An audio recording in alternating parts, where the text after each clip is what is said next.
Bapa, Putra, dan Roh Kudus. Amin. Bapa di surga, kami ucap syukur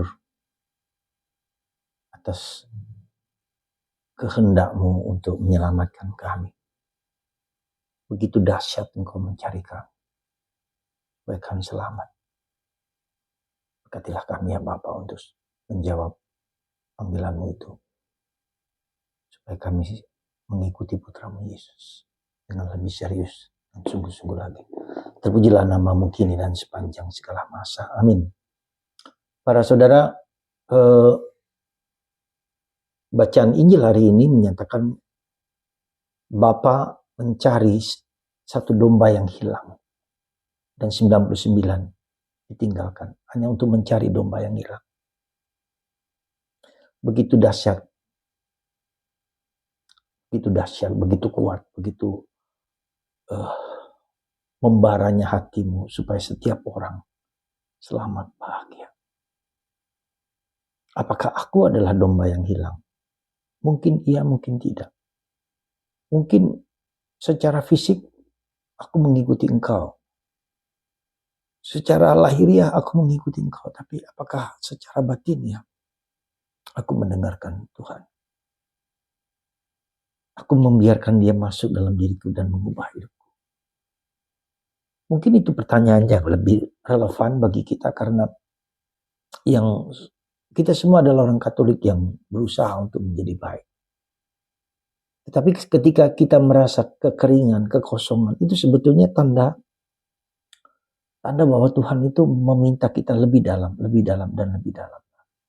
Untuk memasuki hidup batin yang lebih dalam, di mana Tuhan hadir di sana dan ingin dekat dan bersatu. Sekali lagi persatuan dengan Tuhan itu.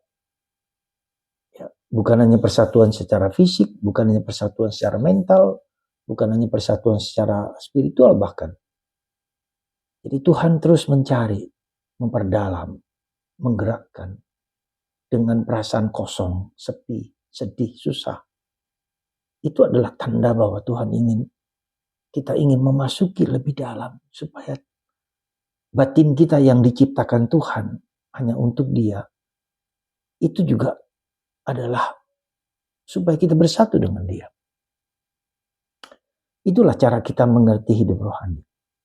Maka ketika kita mengalami kekeringan, kebosanan, kejenuhan, mengalami sesuatu yang tidak menyenangkan atau sakit atau pedih, itu adalah satu indikasi bahwa Tuhan ingin kita mengalami kebahagiaan. Kalau kita bersatu dengan Dia, kita mengalami kedamaian. Meskipun tentu ada di sekitar kita hal-hal yang sakit, yang menderita, tidak menutup kemungkinannya itu. Jadi secara fisik bisa kita menderita, secara rohani bisa kita menderita, secara batinnya kita bisa menderita. Tetapi ketika Tuhan datang, itu semua dirangkul, dipeluk. Kita ingat, sejujur-jujurnya, kita mengalami Tuhan ketika kita sedang berada dalam kondisi yang tidak baik. Kita bisa melihat pengalaman dari Santo Titus Bransma ketika dia berada di kamp tahanan Nazi di situ yang keadaannya sangat luar biasa mengerikan dan menyedihkan, di mana setiap hari dia melihat 1-2 orang yang mati lalu dibakar di depan dia. Ya, di depan matanya dan di depan banyak orang. Begitu dahsyatnya, dan dia sendiri juga mati disuntik. Setelah disuntik kemudian dibakar. Ya. Tapi di saat-saat seperti itu dia mengatakan, saat seperti ini, saat justru Tuhan itu lebih dekat dengan kita daripada kita sendiri. Daripada penderitaan.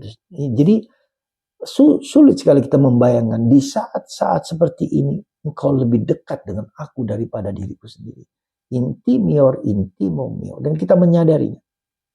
Pengalaman akan Allah adalah pengalaman ketika kita sedang berada dalam situasi yang kosong, pedih, sakit, menderita. Pengalaman Nabi Elia ketika dia frustrasi, ya, dia marah, dia kecewa karena akan dibunuh. Dan dia tidur, dia marah sekali. Tapi Tuhan datang justru memberi makanan lewat burung gagak. Supaya dia berjalan terus, kembali ke basicnya pengalaman perjumpaan dengan Allah. Itu ketika pergi ke Gunung Horeb, ke Gunung Sinai, ya, di mana Musa mendapatkan 10 perintah Allah. Dia kembali go back to the basic. Jadi pengalaman penderitaan itu justru membawa kita kepada pengalaman Dasar kita diciptakan, dikasihi, dibaptis, diselamatkan itu.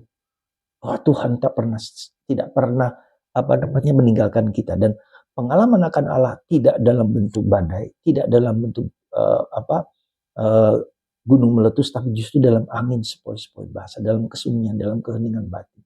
Tuhan dirasakan dan dialami. Dan itu dialami juga oleh semua orang. Padre Pio sama juga dengan ketika mengalami stigmata, disakit di seluruh tubuhnya, dia sakit, tapi di situ dia mengalami kebersatuan dengan Allah dalam penderitaan, dalam salib. Maka mari saudaraku, semoga ketika kita mengalami salib, ketika kita mengalami kekeringan, ketika kita mengalami kebosanan, ketika kita mengalami penderitaan, apapun bentuknya, disitulah Tuhan lebih dekat dengan aku daripada diriku sendiri. Tuhan membiarkan pengalaman perasaan kekosongan itu menjadi saat di mana kita berjumpa dengan Tuhan. Dan itu kita alami. Lewat semua para kudus mengalami malam gelap. Mengalami malam gelap fisik, malam gelap, bahkan rohani sekalipun. Eloi, Eloi lama sabachthani. Di mana Tuhan? Di mana Tuhan? Engkau hadir, Bapakku, Bapakku. Mengapa engkau meninggalkan aku? Saat seperti itu, Tuhan hadir dalam diri Anda, diri saya. Kita semua, Tuhan mencari kita supaya kita membiarkan Tuhan sendiri menjadi Allah dalam diriku. Dan Tuhan tidak ingin kita semua masuk dalam kematian yang kekal. Amin. Tuhan memberkati Anda semua.